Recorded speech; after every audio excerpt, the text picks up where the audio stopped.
I was born in 1924 near Linden, Indiana, the sort of small, unremarkable rural town that some 20 years before my birth had begun to duplicate itself, quietly but insistently, across the Midwest.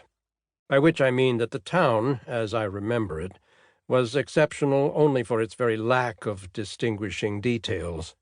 There were silos and red barns, most of the residents were farmers, and general stores and churches and ministers and doctors and teachers and men and women and children, an outline for an American society, but one with no flourishes, no decoration, no accessories.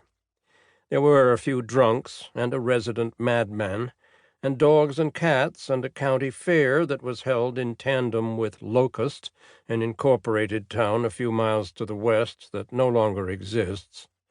The townspeople, there were 1,800 of us, were born and went to school and did chores and became farmers and married Lindenites and began families of their own. When you saw someone in the street, you'd nod to him, or, if you were a man, pull down the brim of your hat a bit. The seasons changed, the tobacco and corn grew and were harvested. That was Linden. There were 4 of us in the family, my father, my mother, and Owen and me. The Owen to whom Norton refers is Owen C. Perna, Norton's twin brother, and one of the few significant adult relationships in his life. Unlike Norton, Owen was always interested in literature, and he is now a renowned poet and the Fields Patey Professor of Poetry at Bard College.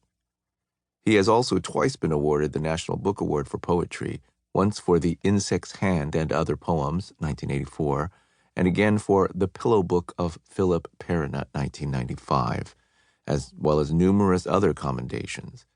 Owen is as famously taciturn as Norton is voluble, and I once witnessed a very amusing exchange between them when I visited Norton a few Christmases ago. There was Norton, fistful of chestnuts, spewing, chewing, gesticulating, holding forth on everything from the dying art of butterfly mounting to the strange appeal of a certain talk show, and across from him, his lumpish mirror image, grunting and murmuring his occasional assent or dissent, was Owen. Sadly, Norton and his brother are now at irreconcilable odds. As these pages will reveal, their estrangement was abrupt and devastating, the result of a terrible betrayal, one from which Norton will never recover. We lived on 100 acres of land in a sagging house whose only notable characteristic was a massive, once grand central staircase that long before had been transformed by generations of termites into a lacy ruin. About a mile behind the house ran a curvy creek, too small and slow and behaviorally inconsistent to warrant a proper name. Every March and April, after the winter thaw, it would surpass its limitations and become a proper river, swollen and aggressive with gallons of melted snow and spring rain. During those months, the creek's very nature changed. It became merciless and purposeful, and seized from its outgrown banks tiny starry bloodroot blossoms and wild thyme by their roots, and whisked them downstream, where they were abandoned in the thicket of a dam someone unknown had built long ago.